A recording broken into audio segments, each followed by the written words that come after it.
Welcome back to the channel, ladies and gentlemen. With the release of the Epstein file, one thing that I happen to notice is that people are not as outraged as they should be. I mean, let's be quite honest, ladies and gentlemen. People thought that with the Epstein file, it was just sleeping with little kids, when in reality, that's not really the only thing that was happening on there. So it turns out that there were also cannibalism that was going on there. They were eating babies. Okay. Now, these are people that are not human. These are demonic type of human beings right here. And it reminds me of a very important verse that was in the Quran. Okay. And today, that verse is far more important today than we could possibly imagine. And the reason I say this is because you would not think that human beings are able to stoop this level. And yet with the Epstein release, we now found out that they're actually able to reach that level. This right here is the verse that I'm talking about right here. So Allah says in the Quran, "Say, O Prophet, I seek refuge in the Lord of mankind, of humankind, the master of humankind, the God of humankind, from the evil of the lurking whisperer, who whispers into the heart of humankind, from among the jinns and among humankind." Ladies and gentlemen, now why is this verse so relevant today? Why am I pointing out this verse right here? Well, to answer that question, ladies and gentlemen, it's simple. There you go. Sorry, I didn't realize that I was already there. To answer that question is very, very simple. Jinns are constantly whispering to us, and they're constantly trying to make us do evil. So with that in mind, we understand that these guys are in the unseen and we're not able to see them. But the verse that I just showed you, Allah subhanahu wa ta'ala is not only telling us to seek refuge from not only jinns, but also human beings. Yes, these people in the Epstein file who are doing this demonic ritual and eating babies and having intercourse with infants and whatever, these people are so evil that, of course, with mainstream media, they also have the capability to whisper bad things to us, such as subliminal messages. We all understand that that is something that exists. But with that being said, ladies and gentlemen, I want to go ahead and shift our focus towards something that is also very, very important, because although we've seen the Epstein file, and yet Americans are mad, but they're not angry enough to where nobody's taking action. Not that I'm saying we should do violence, but I'm just saying something as demonic as what we've just read in the Epstein file. Really? You're just going to sit by and do nothing about it? But I'm going to leave that to your thought. I want us to focus on this idea right here. Pax Judaica, the Zionist world order. Now, with the Epstein file, you guys have to understand that it revolves around this right here. It revolves around the idea that we are trying to pretty much create a superpower in the Middle East that's gonna, dominate over all the Arab land, including Europe, because it's a very strategic area of the world. And guess who's gonna be in possession of that? It's gonna be exactly these demonic people. It's gonna be these people who are doing horrendous things to babies. It's gonna be these people who have no sense of sympathy in their heart. They are corrupt to the core. All right. And we've seen the example of that happening in Gaza. With that being said, ladies and gentlemen, let's go ahead and listen to Propaganda Co. explain to us exactly how they're trying to create Pax Judaica. All right. And I'll give my commentary on it, because this is something in which I am very fascinated in. Yeah, let's get it. Israel still working toward, but you're wrong. The Greater Israel. You've heard of the Greater Israel Project. You think it's something Israel's still working toward, but you're wrong. The Greater Israel Project is already here. It exists by proxy. What Israel seeks now is far more ambitious. A global empire, not through physical occupation, but through proxy power, surveillance, and artificial intelligence. This is an eschatological endgame. A Jewish empire ruled by the chosen people, born through chaos, justified with prophecy, enforced by data, empowered by an artificial Messiah, Messiah that sees, predicts, and governs human behavior with godlike authority. To some, it's redemption, the long-awaited promise of heaven brought down to earth by human hands. But to others, it's the Antichrist, a dystopian hellscape, a blasphemous kingdom where science becomes sorcery, machines become oracles, and an all-seeing godlike intelligence rules mankind from temples of data, demanding submission, not through faith, but through surveillance. Call it Pax Judaica, or call it the future. Either way, it doesn't need your consent, only your submission.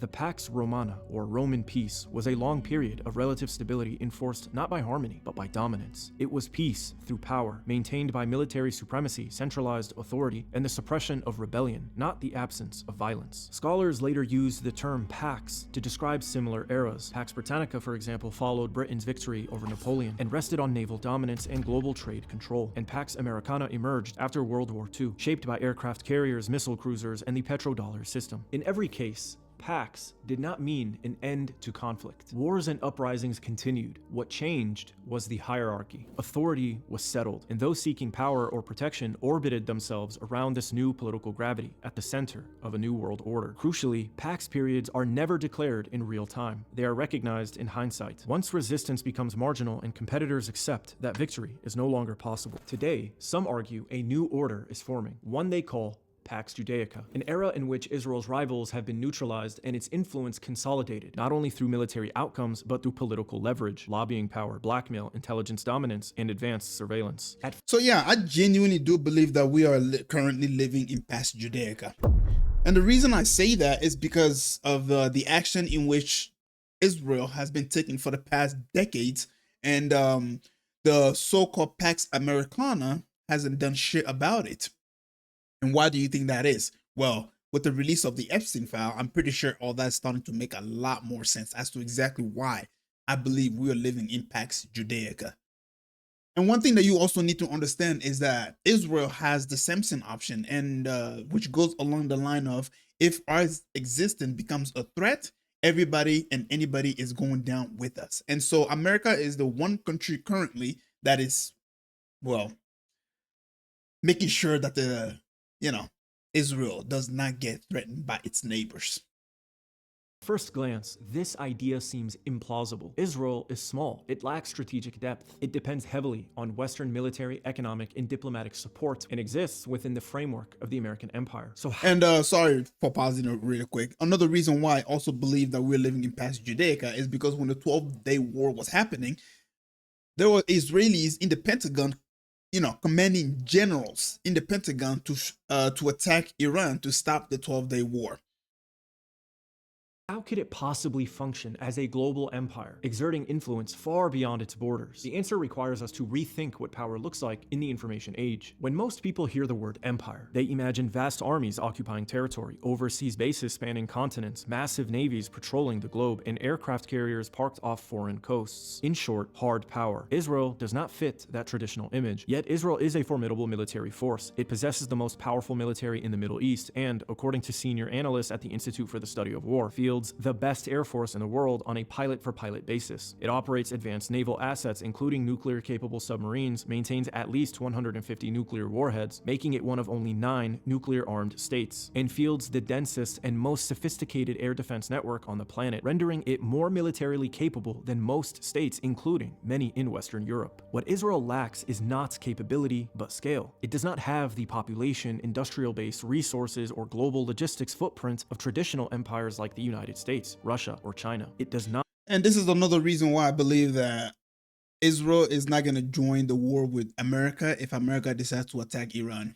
Not field aircraft carriers or manufacture the volume of hardware and weaponry required to sustain global conventional dominance on its own. But what if that no longer mattered? What if influence no longer required matching great powers ship for ship or base for base? What if control came not from possessing a global force, but from directing one? What if the key was not actually becoming an empire, but steering one that already exists? Israel's power derives less from what it controls within its borders than from the leverage it exercises beyond them through institutions, alliances, intelligence networks, technology, finance, lobbying, blackmail, and propaganda in other countries. In short, Pax Judaica describes an empire made possible by proxy, sustained leverage over existing powers rather than direct occupation. The United States remains the most powerful imperial structure on Earth, militarily, financially, and institutionally. But power does not necessarily belong to whoever owns the machine, it belongs to whoever steers it. Over the decades, Israel Zionist networks in the United States learned how to operate inside the institutions where American interests are interpreted and decisions are made. As a result,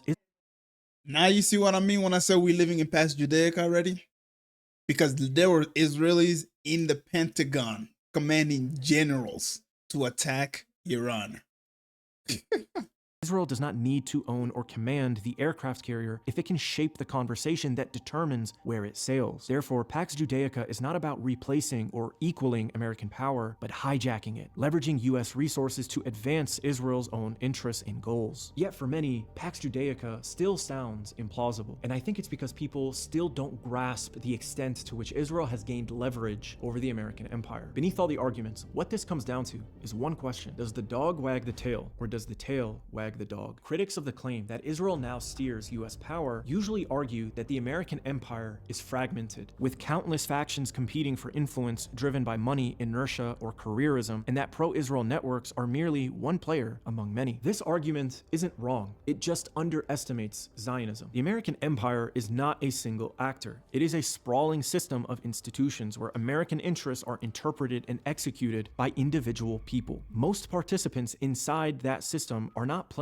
a long game. They are individuals pursuing funding, prestige, or survival. They rotate in and out. They manage decline. They have momentum, but no destination or long-term goal outside of their own personal interests. Zionism is different. What distinguishes Israel First loyalists is not raw power, but clarity and dedication of mission. Whether secular or religious, Zionists are a collective operating with a coherent long-term objective, assisting one another to attain position in order to achieve that objective. In slow, bloated bureaucracies, the faction that knows exactly what it wants will outperform those that do not. The second argument holds that the United States has always been imperial, long before its relationship with Israel, and that Israel functions merely as a regional asset, a junior partner doing America's dirty work rather than shaping policy. Supporters of this view often cite Joe Biden's remark that if there were not an Israel, we'd have to invent one, or former Secretary of State Alexander Haig's description of Israel as America's largest aircraft carrier that cannot be sunk. In this framework, Israel is a strategic tool, not an independent driver of power. These claims are not false. They're just no longer true. They reflect a Cold War era that no longer exists. The collapse of the Soviet Union removed a peer competitor in the region that backed the pan-Arab movements opposed to Western imperialism. Subsequent wars in Iraq, Afghanistan, Libya, and Syria destroyed rival states and turned the rest of the region into a network of collaborators. In this environment, the United States no longer depends on a single indispensable enforcer to project power. It has no shortage of partners willing to offer money, diplomatic alignment, intelligence cooperation, basing access, and territory to maintain US dominance. In that context, Israel is no longer uniquely necessary as an unsinkable aircraft carrier, which raises the real question. If the United States no longer needs Israel to project power in the region, why does it insist on continuing to empower Israel over all others? Why tolerate behavior that generates instability, backlash, and regional chaos when there are alternative partners willing to serve US interests and pay for the privilege? This is why. Right. And so one thing we also have to understand is that without the state of Israel, America would be in a far better position. And the reason why that is simply because the Middle East has a lot of oil. The reason why Arabs hate America is simply because America is doing the bidding of the state of Israel. That's the reason why. It's not because, oh, they want to take away your freedom, whatever the fuck that means. Okay. Why do you think Arabs had no problem with Americans until Israel came into power? They had no issue with it. Arabs are willing to do business. They're willing to sell their oil to America. But Israel understands that that's not going to be possible. I mean, not possible. Israel understands that the Arab needs to be in a position of submission in order for Israel to dominate that region. Israel understands that if Arab was to sell their oil, they will become independent and they will become powerful to where they will not be able to stand against the Arabs, which is why there's so much sanction on Iran. Iran is not in the position that is in because, oh, the leader is bad and the leader is not making good policies. And no, it's because of the huge amount of sanction that is imposed on Iran. Of course, this is going to cause the economy to collapse. This is going to cause a huge inflation.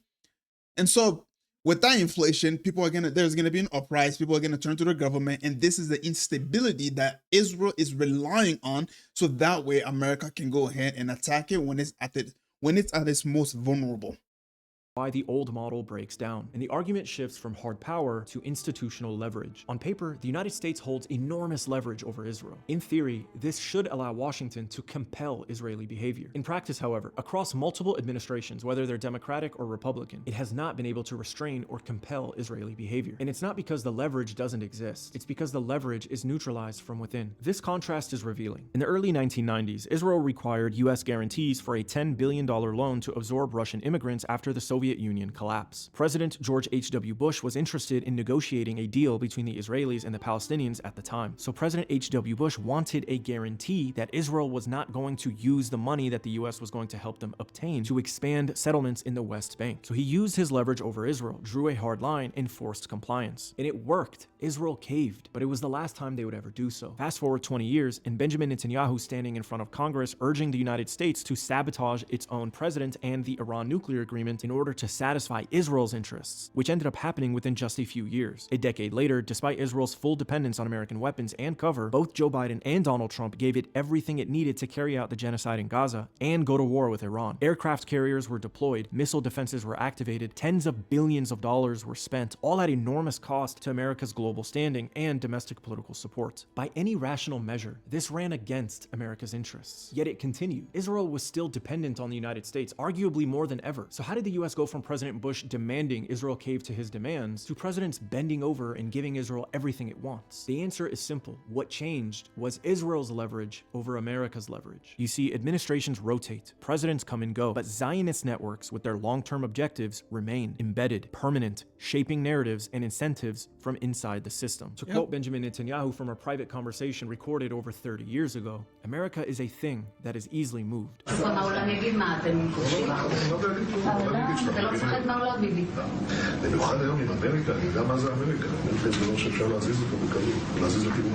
the force still moves, the weapons remain American, the sanctions remain American, the flag is still American, but the direction is not. This is what I mean by proxy rule. Not by Israel holding the sword of empire, but by dictating where it swings. And that is why Pax Judaica is invisible to those still expecting to see the Jewish empire resemble something like Rome, Britain, or the United States in its traditional form. To put this in pop culture terms, you're searching for the female Titan. What you need to be looking for is Annie.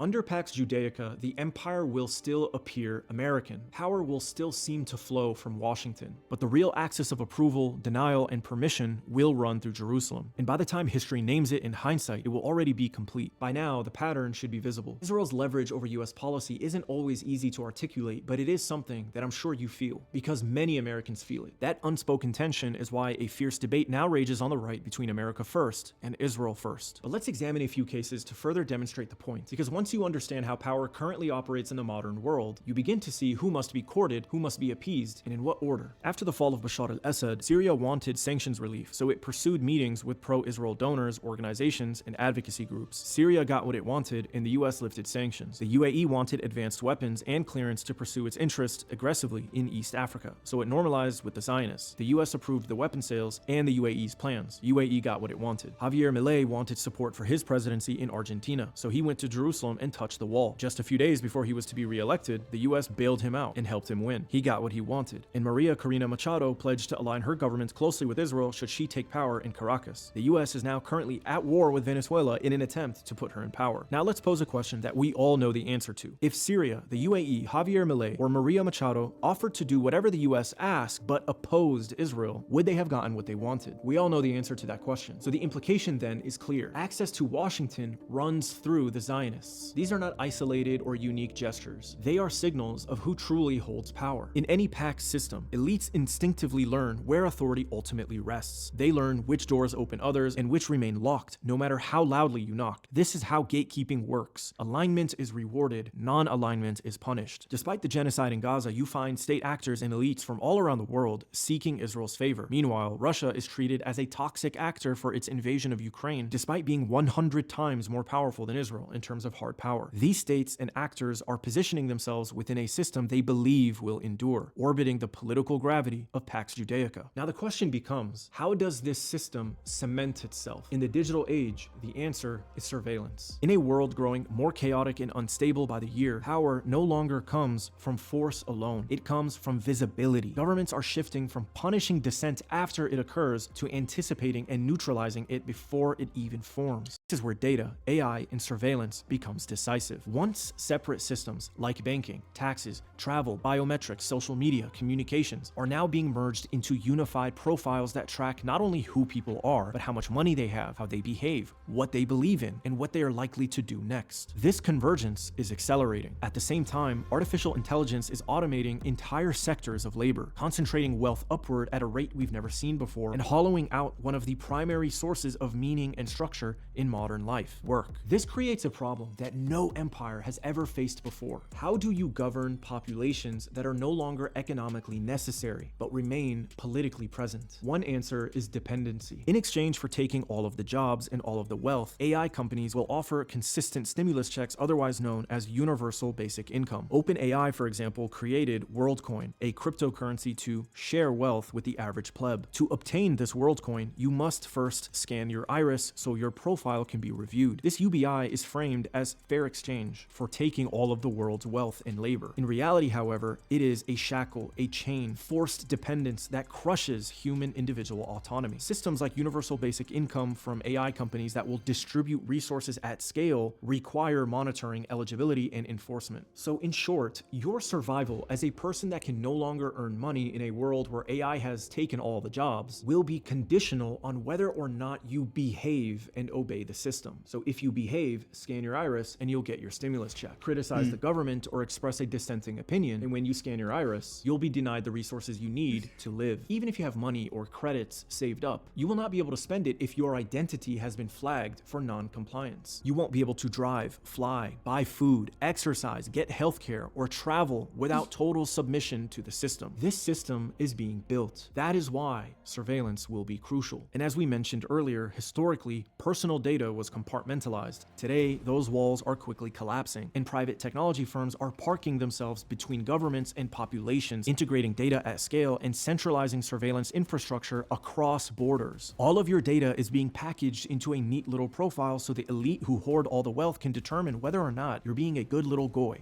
Sorry, I mean boy. Yeah, and with the new ownership of TikTok, if you have accepted the agreement, the term and condition, understand that they are not going to collect every single information about you as they possibly can.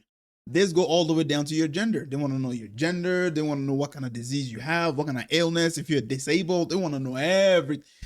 You agree to it. So if you still have TikTok and you agree to it, you are pretty much giving them the ability to do whatever they want with your video and collect any information that they possibly can. All this is going to be collected in the data. The whole collecting data about how we live and how it already started. It started a long time ago, but now they crank that shit up because of because people are starting to get up. People are starting to understand the world's economy today. People are starting to understand how screwed we are. People are starting to understand how controlled we are, and they want to break out of this control, which is why ICE is doing what it's doing today. That's a whole different topic in of itself. But do understand that the control has already begun, and now it's just being cranked up.